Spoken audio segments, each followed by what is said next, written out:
has been provided by ODS Health Plan, the group medical plan that meets the needs of more than 600,000 Oregonians by providing a broad range of medical and dental coverage and responsive service.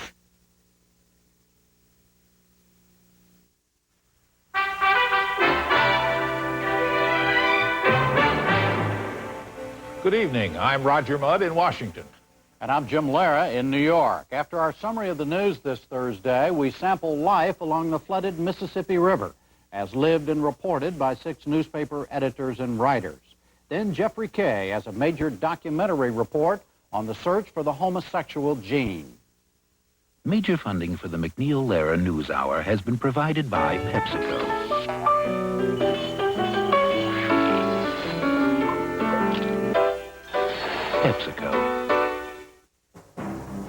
And by the Archer Daniels Midland Company. ADM, supermarket to the world. And by New York Life, yet another example of New York Life's wise investment philosophy. And by the Corporation for Public Broadcasting, and by the annual financial support from viewers like you. Floodwaters receded in some Midwestern towns today, but rose in others. Heavy rain made matters worse in Kansas and Nebraska. Rivers in Iowa were generally lower, but Des Moines was still shut down, and its residents went without running water for a 5th straight day. Damage estimates over the 8-state region are now approaching $5 billion. In Quincy, Illinois, sandbaggers work to protect a mile-long, 34-foot-high levee. If it fails, floodwaters will close the only open bridge across the Mississippi for a 212-mile stretch. President Clinton has asked Congress to approve nearly $2.5 billion as the first installment of federal aid. He was on Capitol Hill today to discuss it with congressional leaders. White House spokeswoman Dee Dee Myers said Mr. Clinton will make his 3rd visit to the flood area Saturday. We'll have much more on this story right after the news summary. Roger? This was day 1 in the long-awaited and much ballyhooed congressional effort to reach a compromise on President Clinton's economic plan. More than 200 House and Senate negotiators, almost 40% of the membership, met for less than an hour to state their positions, mostly for the cameras which were let in for the opening session. The main differences are over tax increases. The House bill contains a BTU energy tax. The Senate bill, a tax on gasoline and diesel fuel. Democrats, some taxes are necessary to cut the deficit by $500 billion in the next 5 years. Republicans say what's necessary are more spending cuts, not more taxes. Republicans have voted unanimously against both versions. Here's a sampling from the opening statements. It's been my experience that the keys to creating legislation of this kind is cooperation and compromise. And I hope and believe that the people in this room who are gifted public servants can achieve that compromise in a short period of time, bring a bill back to both houses of the Congress, and put this bill on the president's desk and get this country on the road to economic recovery and the creation of jobs. Unfortunately, and I say unfortunately for our country, this tax and spend proposal that is before us today is not a job creator. This tax and spend proposal that's before us today is a job killer. President Clinton today proposed legislation to help make bank loans easier to get in poor neighborhoods and in rural areas. The plan, which he promised during the campaign, would cost $382 million over 4 years. It would provide grants, training, and technical assistance to groups seeking to create community development banks for distressed areas. Procter & Gamble today announced it will close 30 plants and eliminate 12% of its workforce around the world over the next 3 to 4 years. The company's chairman said it was an attempt to slim down and stay competitive in the world market. 2 days ago, the company said it would cut the price on a range of its detergents. All told, 13,000 jobs will be lost, about 1/3 of them in the U.S. Defense Secretary Aspen today delivered to President Clinton a proposal for revamping the gays in the military policy. Recent newspaper reports have said Aspen would recommend a don't ask, don't tell policy. Recruits would not be asked about their sexual orientation, and homosexuals would not be allowed to say they were gay. That plan has reportedly been approved by the Joint Chiefs of Staff. but there was no official confirmation of that, and White House Press Secretary Myers said Mr. Clinton may not accept Secretary Aspen's recommendations exactly as presented. She said the final decision could come tomorrow. A federal task force arrested 8 alleged white supremacists today on charges they plan to destroy a black church in Los Angeles. The U.S. Attorney's Office identified the church as the First African Methodist Episcopal Church, which is prominent in South Central L.A. Authorities say they confiscated an undisclosed number of weapons and pipe bombs. Federal agents reportedly uncovered the alleged plot by infiltrating 2 so-called skinhead groups, the Church of the Creator and the White Aryan Resistance. The cable news network reported today the group also had planned to kill Rodney King, the black motorist who was beaten by white police in 1991. About 2,000 Somalis demonstrated in Mogadishu today against the United Nations. Dozens have died in a UN crackdown on one of the country's warlords. There were also protests in Rome.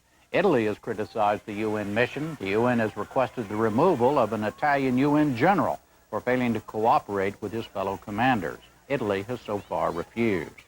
United Nations envoy Rolf Ekéus arrived in Baghdad today to try to defuse a crisis over monitoring of Iraqi weapons sites. He met with the foreign minister and other top officials. Iraq has refused to let the UN install surveillance cameras at 2 missile testing facilities. Serbian forces surrounding Sarajevo eased their 2-week fuel blockade of the Bosnian capital today, but much of the city of 380,000 still is without running water or electricity. There was also more fighting between Muslims and Croats in the southern city of Mostar. We have a report narrated by David Simmons of Worldwide Television News. Without generators to run hospitals, without gas to cook food, Sarajevo has been starved of resources for almost a month. The Serbs have stopped convoys from leaving the airport until now. 3 trucks carrying 75 tons of diesel have been allowed through after a 2-week impasse. The fuel will be used to pump water, bake bread and power hospitals. The Serbs have also reactivated a natural gas pipeline. Sarajevans can cook at last, but the facilities are not guaranteed. They're controlled by Serbian command. In the hospitals, generators finally provide welcome relief. Without power, treating patients has been difficult and too often extremely dangerous. Even life support systems have had to be turned off. Production of thick, doughy bread has resumed. The city's favorite commodity after cigarettes has been off the menu for 10 days.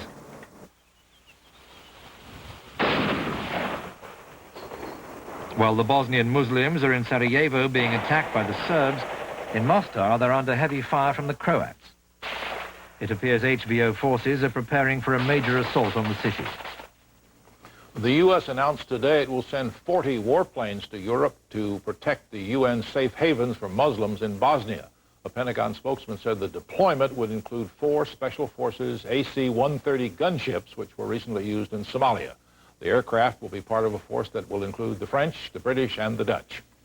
And that's it for the news summary. Just ahead on the News Hour, the big flood story and genes and homosexuality.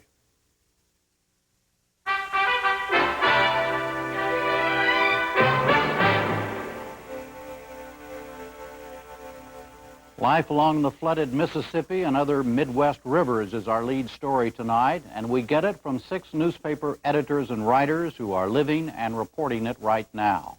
From north to south, they come from St. Paul, Minnesota, La Crosse, Wisconsin, Davenport, Iowa, Des Moines, Iowa, Quincy, Illinois, and St. Louis, Missouri. Let's start in St. Paul. Denise Johnson is an editorial page writer with the St. Paul Pioneer Press. The worst has come and gone for you, has it not, Ms. Johnson? Yes, we're in that kind of mode now. The cleanup is beginning, particularly in urban areas, although agriculture has been hit very hard, and of course things are still very difficult for them. We have some pictures that were taken on July 12th, which was Monday, that shows your city underwater, at least part of. There we go. The from the can you see those? You see the skyline yes, of your city. What are we looking at there? Very high water levels, the Mississippi River. In fact, our printing plant for the Pioneer Press was in danger of being underwater. However, that did not happen. You can see that the levels are really very high up to the bridges. There have been bridges in the Twin Cities area that have been closed down. Many of them are reopened, however. And it's and the water's going down, right? Yes, it is. Indeed, it is. Yeah. How did the city react to this? Well, of course, there was a lot of concern, a lot of help, a lot of caring, outpouring of support, volunteers showing up, asking what they could do. There were a lot of church organizations. The state has had a real aggressive response, working very hard with FEMA in order to set up regional emergency centers. In fact, 5 more counties in our area were added to the list of emergency type counties, and 3 centers were open today. Do you think there's going to be any lasting damage to your city? There will. I think the bigger impact will be to our tourism industry up north because of rains throughout the spring and into the summer, and with agriculture. The estimates are $400 million up to $1 billion in terms of impact on farms. Okay. Well, thank you. Let's move on now to Wisconsin, to David Fusilier, who's the editor-in-chief of the La Crosse Tribune, and he's with us tonight from La Crescent, Minnesota. Mr. Fusilier, we have some shots also of your city that were taken on the 25th through the 28th of June. We've got some flooded streets that I'm sure are going to bring back some bad memories for you. You see those? Oh, yes. Yeah. How would you describe what happened to La Crosse? Well, La Crosse had minor flooding. There was more flooding on the Black River that's a tributary from here, and more flooding downriver from here. But there are floodplains all around this city that the water runs into when it gets that high. Yeah. Did it bring out the best or the worst in the people of La Crosse, Wisconsin? Oh, always brings out the best. Brings out their sense of humor, too. I think I was in the park during the one day of this flooding, and people were diving off of picnic tables into the water, swimming in it. Most of the people here grew up along the river. They lived along the river for a long time. They know that the river brings some penalties from time to time, but it brings a lot of good things, too. So this is just a part of life in La Crosse, Wisconsin, is that right? Well, yeah, very much so, but this is a little more part of life than we'd like to see, I think. Sure. All right, let's move now to Iowa, to Daniel Hayes, who's the editor of the Quad City Times in Davenport. He joins us tonight from studios just across the river in Moline, Illinois. Mr. Hayes, how are you today? Hi. Yeah. We have some shots that were taken on the 6th of July of your town. Of course, these were, I don't have to tell you, they were all over everybody's television set. Your city looked like a lake there, and as we see in these shots, tell us what we're looking at there, that famous baseball stadium shot. That's our levee where we have a beautiful park and all sorts of summer activities. Yeah. If that's what this is, what are we looking at right now? Well, this is downtown, but what was that we were looking at? Was that a park? This is 2nd Street. That was part of the downtown. We were looking at the park area. Yeah. This is more of West 2nd Street, downtown Davenport. Water's going down and our spirits are going up. Water's dropped about 1.5 feet since the record crest a week ago today. Thousands of people are still very far away from out of it. 500 homes, 250 businesses damaged in the immediate Quad Cities, mostly in Davenport. Just downriver to the south in Buffalo, Iowa, 200 homes and businesses. Just down from there in Keithsburg, Illinois, 2/3 of the town, 200 homes. So there's a lot of cleanup to do. That's the main order of business right now, is to try to get it behind us. Actually, as we look downriver and mainly inland to Des Moines, where 250,000 people are without water, we're feeling pretty fortunate. Our tourism industry is back and going. The riverboat went into operation last night. Traditionally our biggest celebration of the year is a week away, the Bix Jazz Festival. You're going ahead with it? Yes, we are. It's our biggest event of the year. It consists of the Bix Beiderbecke Memorial Jazz Festival, Downtown Street Festival, and the Quad City Times Bix 7 road race, one of the top road races in the country. We've had to, as I said before, all that happens down on the levee. It's going up a little bit, some adjustments in the sights, but you bet we're all ready for something good to happen, and it's about time. All right, you mentioned Des Moines. Dennis Ryerson is with us. He's editor of the editorial page of the Des Moines Register. Dennis, it isn't over for you in Des Moines, and by a long shot, is it? Hardly so. We're into about day 5 of no water at all in town. This isn't a situation like it was in Milwaukee several weeks ago where they didn't have drinking water. We have no water. There's no water for showers, no water for toilets, no water for bathing. People are rather ingenious in how they're coping with it. Some people are just standing out in the backyard when it rains with their children, bathing out there. People have found ingenious ways to deal with toilets and whatnot to make it work. It's a horrible inconvenience. I just wanted to tell people what we're looking at here. That is the water plant, is it not? This is a water treatment plant. Ago. Yeah. Early Sunday morning was inundated by water from the Raccoon River. Yeah. These are the sandbaggers that did an enormous job in trying to raise the level of the dikes around the water plant, so that if there's another crest, the water plant will be protected, that they can continue with the cleanup operations. Yeah. What's it like to live without water, without running water? Well, most of us can't imagine that. It's not a lot of fun. It's the kind of situation, people are showing a lot of good humor, putting up with it pretty well. There are something like 92 sites around the city where they've got water delivery stations set up. Large tankers have come in. A lot of people from smaller communities are coming in with tanks in the back of their pickup trucks and other kinds of vessels to provide water for Des Moines. Some people are driving 30 to 50 miles just to find a laundromat so they can take their clothes to have them washed. It's just been a horrible inconvenience. There's also a matter of the health and safety that's of great concern to city officials. The mayor today just issued a declaration ordering all non-essential people out of the downtown area, essentially saying don't come to work. Normally there are 60,000 people who work in downtown Des Moines. That's tapered off to just a trickle because for some time they didn't have power. Power was restored, but now there's no water. So when you've got a high-rise office building, no sprinkler system, no way to put out a fire, it's a pretty hazardous situation. So those of us that are working downtown are in operations without air conditioning. It's hot, it's stuffy. We're wearing flood uniforms, casual shirts, shorts, and running shoes, and that's about the way it works. Do you think Des Moines, Iowa is going to be a different place after this flood is over? I don't know if it'll be a different place. I think in some ways this has been a big boost, the fact that we've received a lot of national attention and sympathy for what's happening, but also the heightened sense of community that I think has been created by all of this. The good deeds, the reaching out that people have done, the sense of humor that they've displayed, the sense of caring. We're finding all sorts of things that are happening. We're running a package on our editorial pages tomorrow morning. Readers have called in the good deeds that have been done for them and by others, including such things as a 5-year-old boy showing up at a sandbag site with a hunk of bologna, a loaf of bread, and some Kool-Aid, wanting to know who wants food. So those kinds of things are happening, and that's the fun part of this disaster. Sure, that's terrific. Let's move further down the river now on the Illinois side to Joseph Conover. He's the editor of the Quincy Herald-Whig. You got a crisis on your hands right now tonight, do you not? Yes, we do, Jim. Tonight's the critical night. The river is supposed to crest sometime before midnight. It's at 3 times its normal height. The predicted crest is roughly 32 feet. That's about 3.5 feet over the record crest in the flood of 1973. So this is very important to us. You referred to the bridge earlier. Yeah. In the broadcast. About 1/4 of our workforce crosses that bridge every day, and about 1/3 of our local economy is dependent on that bridge.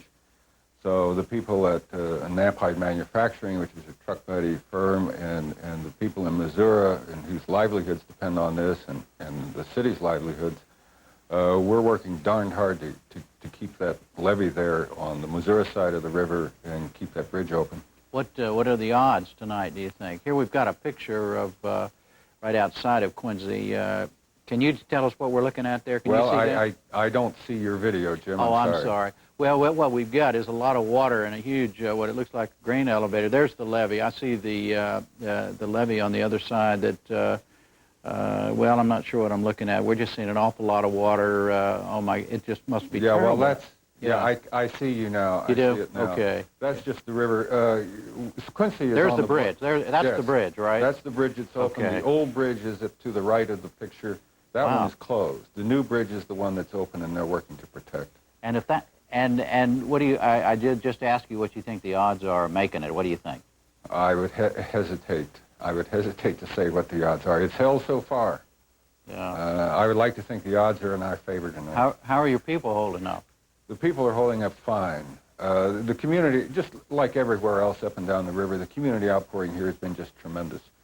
We have thousands of volunteers for the last week. They've been in the parking lot at the Quincy University Stadium filling sandbags. The city's made this possible with sand and trucks and bags and ties, But the volunteers have been doing the work, everything from kids to grandparents, and they're putting out about 150,000 sandbags a day for the last week from this site. Again, the agricultural impact is the greatest here. In the 8-county area on both sides of the river that Quincy is in the center of, we have about 120,000 acres of some of the nation's best farmland underwater. We've got towns that are underwater, villages underwater. The tragedy of the whole thing is just immense, but the spirit's good, and everybody's been pulling together, and we have people coming in and calling WGEM radio, what can we do, what can we bring, everything from Ziploc bags to for the National Guardsmen to keep their wallets in, to doing their laundry, to doing sandbags and feeding people and this sort of thing. Okay. So the spirit is really, really great. Well, delighted to hear that. Finally, let's go back across the river to Missouri and further south to William Wu, the editor of the St. Louis Post-Dispatch. What's the situation in St. Louis, Mr. Wu? Well, the situation here is not nearly as desperate at the moment as it is in some other places, but it's bad enough. We have a metropolitan area of about 2.5 million of people, and of this, less than 0.5%, about 12,000 people have been forced from their homes. And we're showing it. Can you see this picture? Oh, I can see it. Yes, there's the Gateway Arch, yeah. And it's just, you know, the water is just about up to where it.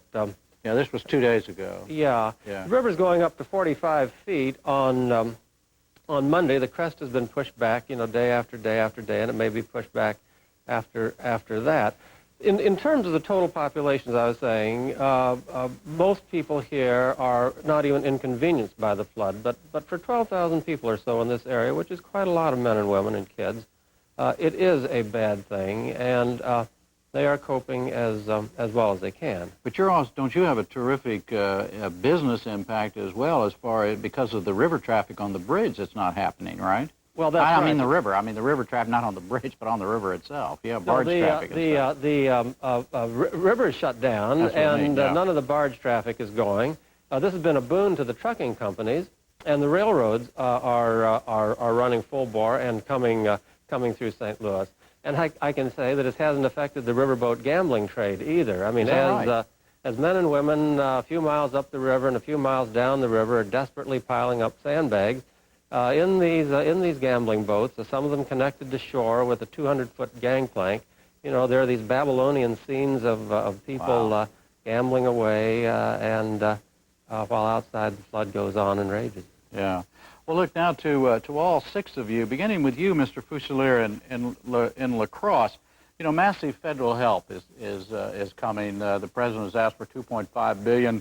Mr. Panetta said on this program last night it could go as high as $5 billion by the time it's over. There's talk now of even going even higher today. The question has arisen: why should people who choose to live along the side of a river that is known to flood be compensated when the river floods? Yeah, well, I've heard that question a lot.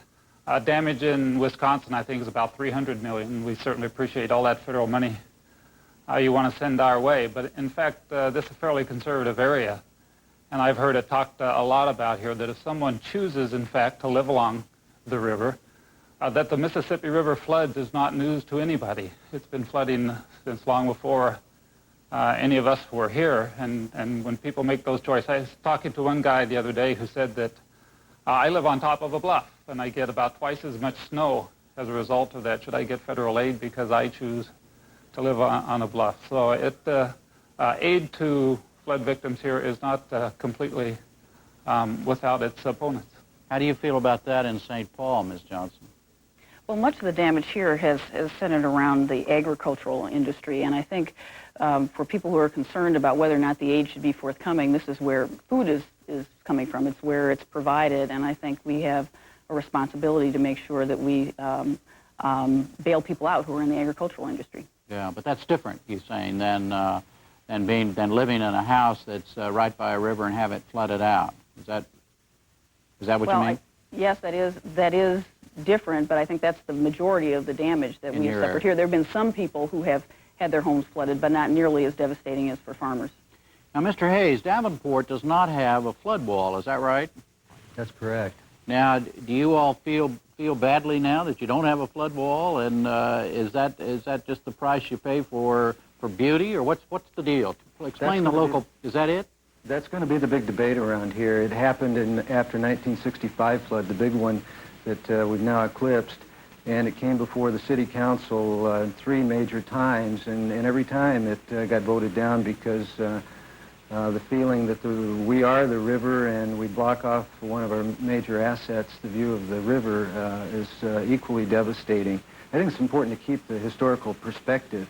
This is a one in 100-year flood. That's what they told us in 1965. It's been 28 years. Will it be another 28 years or 100 years or what?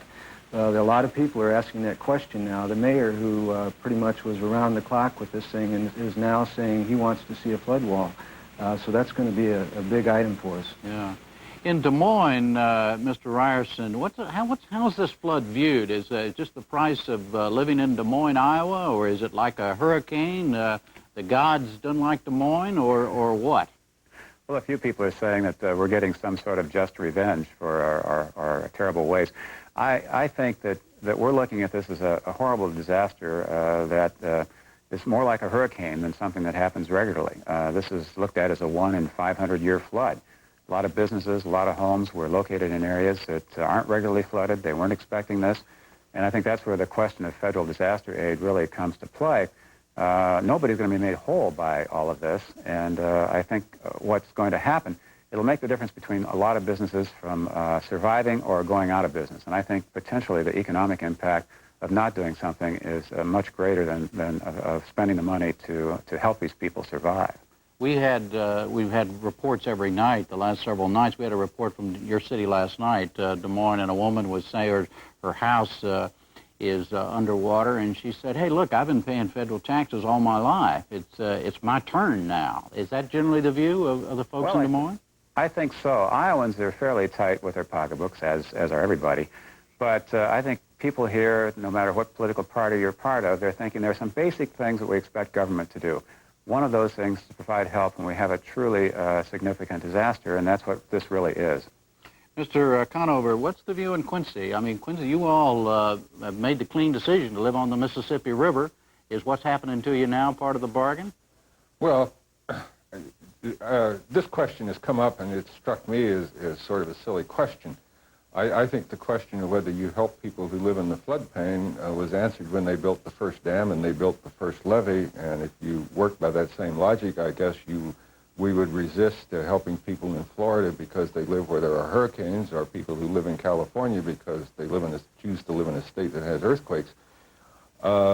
People are in need. The agricultural economy is badly damaged, and people are in need, and they need help, and they pay taxes too.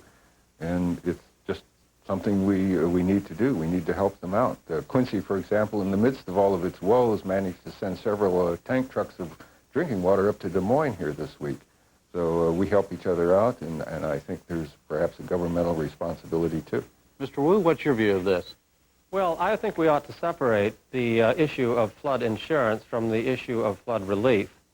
In terms of flood relief, as some other editors have noted, it's simply a federal responsibility to come to stricken people. And I can say that in this area, FEMA has opened up shop very quickly, and already some checks have been distributed. On the issue of flood insurance, though, we need to bear in mind that only about 17% of people who live in the floodplains actually have flood insurance. So we're not talking about massive insuring of all these people who recklessly live in the floodplains. Many of those who live there live in very modest circumstances. You know, we're talking maybe a $20,000, $25,000 house. If they could live out of the floodplain in a $50,000 house, they'd do it. So I think we need to bear in mind the economic circumstance of these people, A, and B, that very, very few, in terms of the overall number of people there, actually are going to be helped by this flood insurance. Yeah. Generally speaking, in St. Paul, just quickly, Ms. Johnson, have you gotten what you wanted in terms of relief from the federal government and other agencies when you had a problem in St. Paul? I think the relationship here with FEMA has been very good. Of course, people are aware of what happened in Florida and concerns about acting slowly and so forth. That has not been the case in Minnesota. We were fortunate in a way in that this problem began to develop in April and in May, and we were declared a disaster area quite early. FEMA came in, worked very well with our state emergency operations, and so I think people have been pretty pleased with their performance here. Mr. Fusilier in La Crosse, have you gotten what you have wanted when you wanted it and needed it? I thought FEMA did a very good job here. You know, we got the flood first, so it wasn't a big national story when it got here. They weren't responding to national pressure of any sort, but they had an office open in Black River Falls where the flooding was very bad almost immediately. And let's say something about another federal agency, the Corps of Engineers, too. One reason the flood wasn't very bad in La Crosse was because of all the work the Corps of Engineers has done here for about the past 60 or 70 years, building dikes, building canals, preparing for this sort of flood. They never get any mention when the floods come, but they did a terrific job in protecting La Crosse from the worst of what's happened. Mr. Hayes, what about the situation in Davenport? Did you get what you wanted when you needed it the most? Absolutely. The people from FEMA are working their hearts out right now. I'd like to echo what Dave Fusilier said about the Corps of Engineers.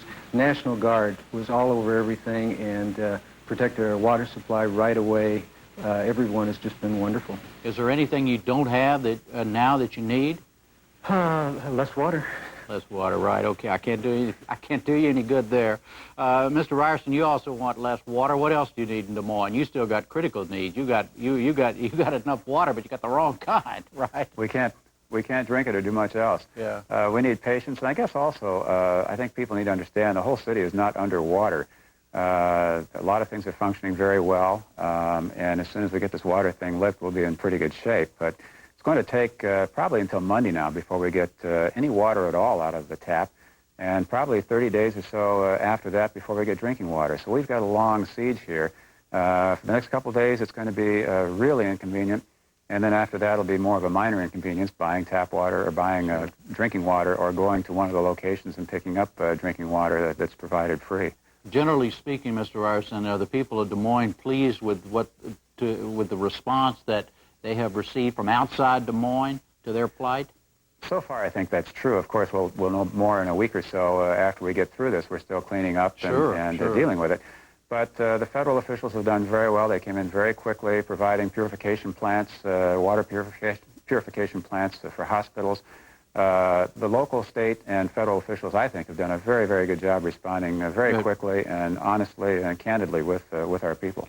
Now, Mr. Conover, you've still got many needs on your table as well. How do you feel that the response has been in Quincy?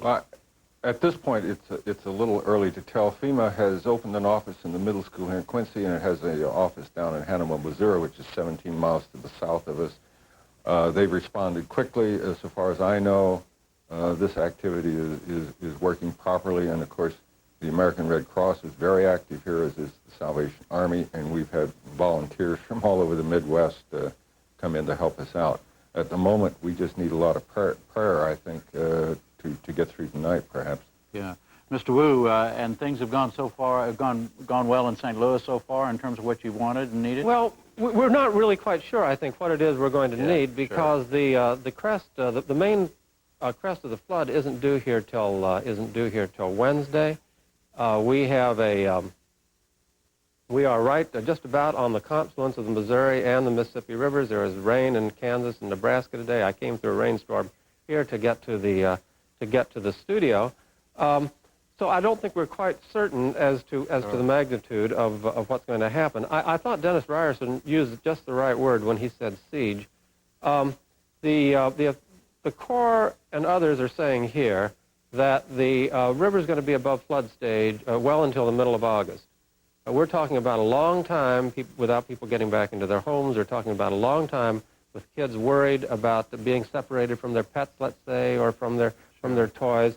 The whole issue of a siege, of a siege psychology with this flood has yet to be played out. Well, Mr. Wu, gentlemen, Ms. Johnson, thank you all six for being with us, and good luck to all six of you and your friends, family, and colleagues out there.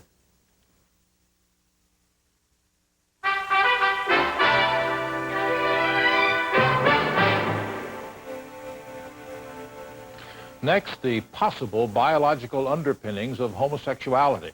On a day when the White House and the Pentagon were trying to settle their policy on gays in the military, a new scientific report suggests that being homosexual may be linked to genetics.